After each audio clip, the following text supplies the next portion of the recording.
You know, I have no idea why, but I'm just a real sucker for like cool projects and especially projects involving revolvers. And I mean, you can customize your Glock and put a new slide on it or something, but chances are good when you're working on revolvers, you're actually using gunsmithing skills. And so this one, I decided to challenge myself. I had a pretty nice 3-inch Model 36. Okay, this is older gun. I don't know, probably from the late 50s, maybe. A round butt, had pretty nice grips on it, and it was a 3-inch gun, and it was in 38 special. Well, I was on. There's a company called EveryGunPart.com, and what they do is that they sell probably like police guns that get sold from the impound, yard, where people they've been impounded for crimes or turned in or something. Some law enforcement guns, and so the rule there is that they can't sell the gun; they have to cut the frame up or take the parts out of the frame. So what you end up with is essentially all of the parts to a gun, and they have long guns and shotguns and other things.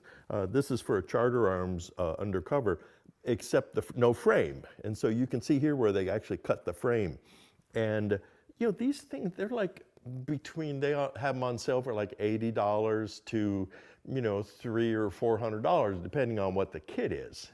So what I did, I was shopping there and I discovered a Smith & Wesson 30-1 kit. So that's the J-frame size gun in 32 Smith & Wesson long. And they were blowing it out the door for like, $90 or something, because it's not a real, common gun. And I thought, you know what, I'll bet you this would work. And sure enough, it did. It arrived. I took my J-frame apart, took the barrel off, took the action out, put in the action parts from the other gun. It took some fitting, it took some finessing. I had to adjust the barrel head space and do some other things like that, but I'm almost there. But what I ended up with is a 32 Smith & Wesson long J-frame, and then I've got a 32 H&R Magnum reamer, so I'm gonna ream the chambers and make a 32 H&R Magnum.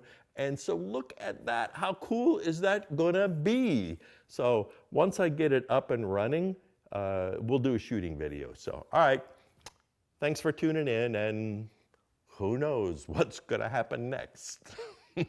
Bye.